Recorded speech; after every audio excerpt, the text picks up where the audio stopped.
chaos in imagery is something that I kind of gravitate to. There's some comfort in maximizing the amount of information in a scene as opposed to that minimalistic approach and allowing just one subject to be the feature. I prefer the story to be found sort of like scattered puzzle pieces in a seemingly unprepared and unpredictable manner.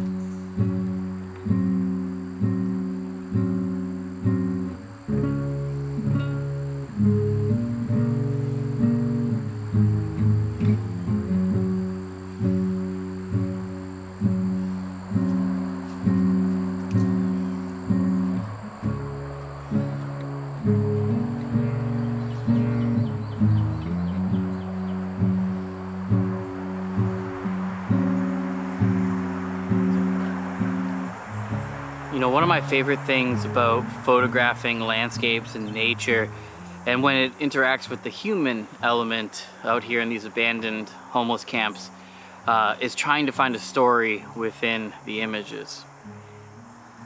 So there are some really compelling compositions here. The first thing that kind of stands out is this giant RV, and it's kind of interesting, but not compelling enough. I was here a couple of nights ago or evenings ago, and the RV was there. I got some shots I wasn't really super happy with, but the more that I moved down into the thick of it, where there's a bunch of tents and RVs and some more like trailer campers, pop-ups and stuff like that, it becomes a lot more cluttered. We talked about the chaos, and that is something that was just in abundance out there.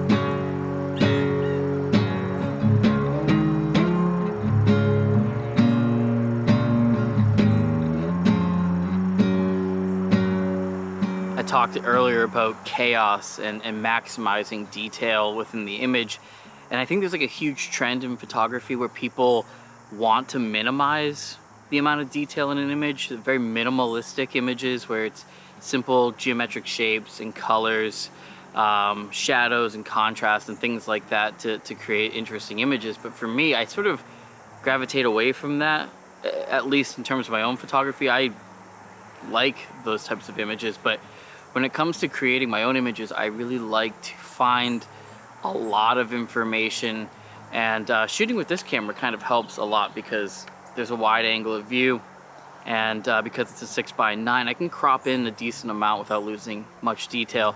So even if there are elements that maybe are a little bit too distracting, I'm able to crop in a little bit, especially if I were to use a 4x5, which I fully intended to today. I set up 6 holders of black and white. And once I get out here, I just kind of was like, this light is too perfect. The colors are too good to shoot black and white. But when it comes to maybe sort of finding your limitations in that chaos, cropping in and removing some of those elements is it's a really big benefit to finding the story.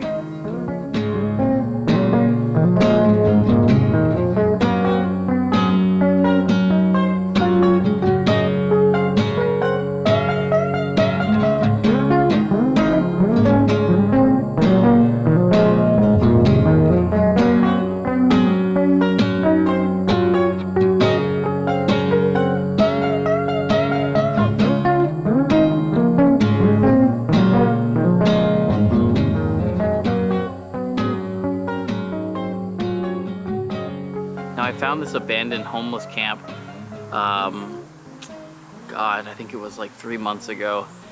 And every time I come back, there's something different. So it's not technically abandoned, but there's nobody there at the moment. And even when I got here at 5:30, it was still pretty dark, which was spooky. And I wanted to wait until the sun was fully up in the sky before I started wandering around. But even at that point, I didn't see anybody come out, I didn't hear any noise, and even just walking around, I realized that there's nobody there.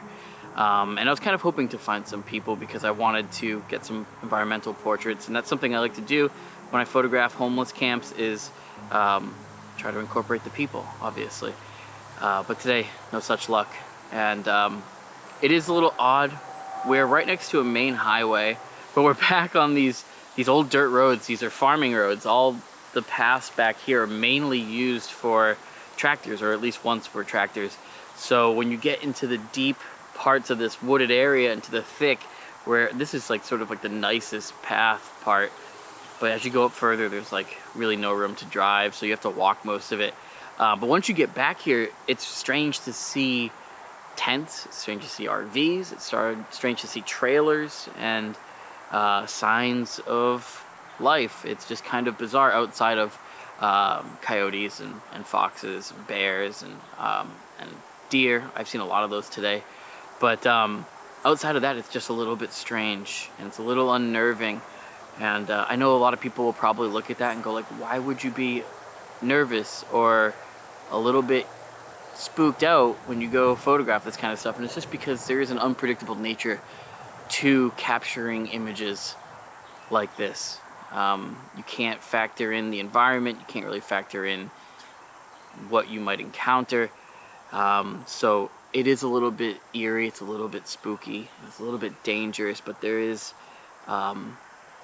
something inherently interesting about finding danger. I know Emily's not gonna like to hear that. That's my wife, by the way, for those who don't know.